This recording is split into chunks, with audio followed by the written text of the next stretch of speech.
It's an incredible number, It isn't is, it? and it was And they so... died in such a, really, if you Yes. think about a couple of concentrated spots. I mean, they died in Yes. Gallipoli, and that was awful, but many of them died just in those, you know, killing fields in Ypres, Flanders. Verdun, yes. Right. I mean, it was I'm a getting vicious war. goosebumps thinking about it, because I did, I mean, I've been to the Imperial War Museum many times. I've just turned in the second story, which is set in Ypres, in the trenches of the first gassing. I love it you're calling it Ypres, because when I'm in England, everybody calls it wipers. Oh, well, the soldiers called it wipers right, at the time. which is actually spelled, for those who don't know, Y-P-R-E-S, Yes. and in Yes. French it is indeed Yes. Ypres. Yes. But I like the wipers, Oh, which yes. was a more yes. Well, Cockney.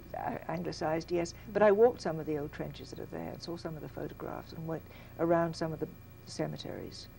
And if that doesn't reduce you to tears, nothing can. Absolutely true. Now, you have a personal family history behind this first book. Your grandfather, a little bit, right? yes. My grandfather was a chaplain in the trenches, and my main character is called after him, Joseph Reevely. He has some of his characteristics, as I am told they were, because of his experience in the trenches. He died younger than he would normally expect to be. So you didn't actually know your I never grandfather? knew him. No, he died before my parents met. But my mother frequently says, oh, your grandfather would have done this or said that or loved that. And a lot of his particular tastes and loves seem to have skipped a generation in my mother and landed up with me, such as a love of the classics of Italy and Greece and a love of the works of Dante. The gardening love didn't skip. Mother had that as well. But various things, and of course the religion, that didn't. That skipped Mother, but landed on me hard. And so often she'll say, oh, your grandfather would have approved of this, or he would have liked that, or he'd have had pups if you did this. Really? Well, of course, because he was born in the 1800s. Right. About 1880, something like that. He was about 35 when the war started, so it must have been 1879, 1880. So he might have thought me just a little bit above myself as a woman. But I think we might have got along quite well. I'm sure you would have. Now, was he, because one of the things that has struck me reading your book that I'd forgotten about was that there wasn't a draft. No, so volunteer. almost all of the soldiers in England had just a horrendous number, were volunteers. They were. The draft didn't come until quite a long time later, which is where some of the interesting moral dilemmas come in. How much truth do you tell about what's going on out there? Will you still get your voluntary men? If you see, the second one covers the first gas attack, which was in Ypres, Second Battle of Ypres. Mm-hmm. And I intend to cover the third Battle of Ypres, which we know probably more frequently by the name of Passchendaele, which was just, yes, exactly. Yeah. Oh, it gives you, doesn't it? Absolutely. The slaughter, but the heroism, the friendship, above all the friendship, because people were drafted or volunteered. You'd find a whole street of young men would all volunteer and they'd go as friends. And families. Of course, Yes. there were whole families Yes. that were wiped out, Exactly. you know, which was a tremendous Yes. problem. I mean, we had sort of a slightly related, I'm trying to remember, I may even have this wrong, whether it was Saving Private Ryan or whatever, but Yes. in the Second Yes. World War, wasn't he the surviving Yes, I member think of it the was. brothers? Yes. Or, you know, Yes, and the whole rest I is think gone. that our military service has some kind of rule now about, you know, all Yes. sons of a family, either Yes, either they can't all serve or they can't all serve in the same Yes, place, or I dare however say all ours that has goes. now, but then you'd find that whole villages, but they would all go Right. and they'd known each other from childhood. And the friendship that was so Right. strong, and they would bond together more or less in sort of half a dozen, and they'd share their rations. They were dealt their Mhm. rations as this group. So many loaves of bread for this half dozen men. Sure. And they'd share their letters from home, everything. That's very true in our Civil War. There Yes, were, I can imagine. you know, whole towns or Yes. villages or whatever that. The loyalties, the compassion, the Mhm. just, you know, I've got 2 biscuits, you have 1, or whatever it might be. So your grandfather was essentially a volunteer chaplain. was that Absolutely, it, that yes. went- He felt that he should be in the trenches as opposed to behind the lines. He wouldn't carry arms, but he felt that he should be right there with the men and take the same risks and eat the same food and sleep on the ground the same. One thing too that you know, we've talked about the actual casualties, but I think World War I was absolutely horrendous in the not deaths, but the number yes. of people who Yes. were gassed and their lungs rotted. There's a tremendous amount. 2 or 3 crime writers have used to very good effect. Tremendous number of injuries, not just to limbs and amputations, but to faces. I mean, soldier after soldier who had like a whole jaw blown away, or Yes. terrible damage to their face, either from firing their own weapons Yes. or from And being they also didn't understand struck. the effects of shell shock then, too. Absolutely. Actually, Dorothy Sayers has Lord Peter Wimsey suffering a bit from shell shock. Yeah. And I saw photographs in the museums around Ypres. There was one that I probably will never forget, of a man lying down. His body was perfect up to about here, and from here down to about here. But his lower jaw and all his throat here, just gone. Right.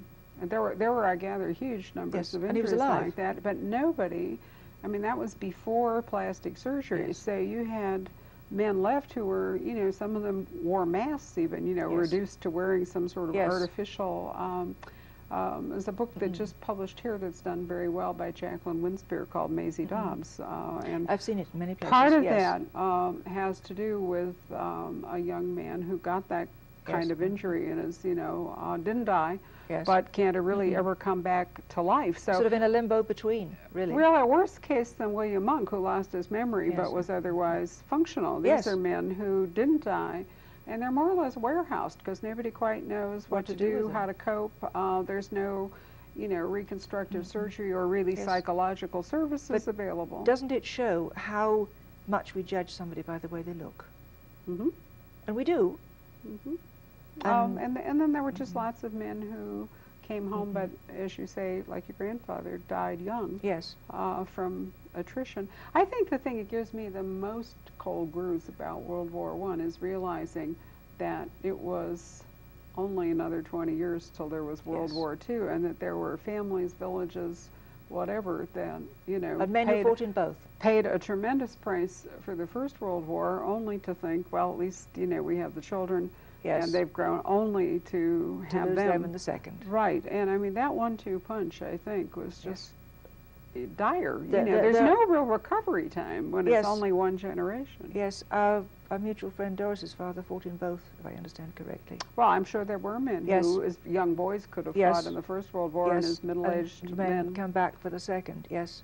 And there are women who lost their, in both wars, there are women, if you go to Remembrance Day service in some of the villages in England, you'll hear the names read out, and you'll realize there are women who lost their fathers and their uncles and their brothers and their husbands and their sons.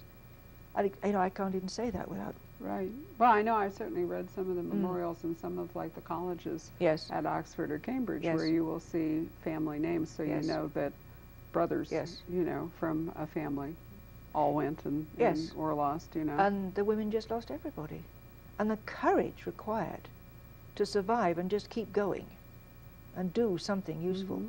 That war also really has a tremendous amount of technological change. I mean, Yes. you know, cavalry gave way to tanks. Yes, and the digging in of trenches.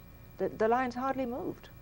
Well, they didn't. In No. fact, that was one of the horrors, I Yes. think, of trench warfare, was that the trenches themselves were so frightful. You know, full absolutely. of water, and you know, people. I mean, soldiers got gangrene or got Yes. infections, And or the rats. and the right. lice. There were horrible rats and lice and Yes. whatever. And you know, so the trenches actually killed Yes, an awful lot of people. and the ground was just full of bodies. Kind of like the tunnels in Vietnam. I've read some Yes. really horrendous. There's a marvelous new book by Frederick Forsyth called Avenger, and a really dramatic section of the book has to deal with 2 tunnel Yes. rats in Vietnam, Yes. and how that whole country had been honeycombed, and what it was like to go down into these And awful how many bodies tunnels. there'd be there.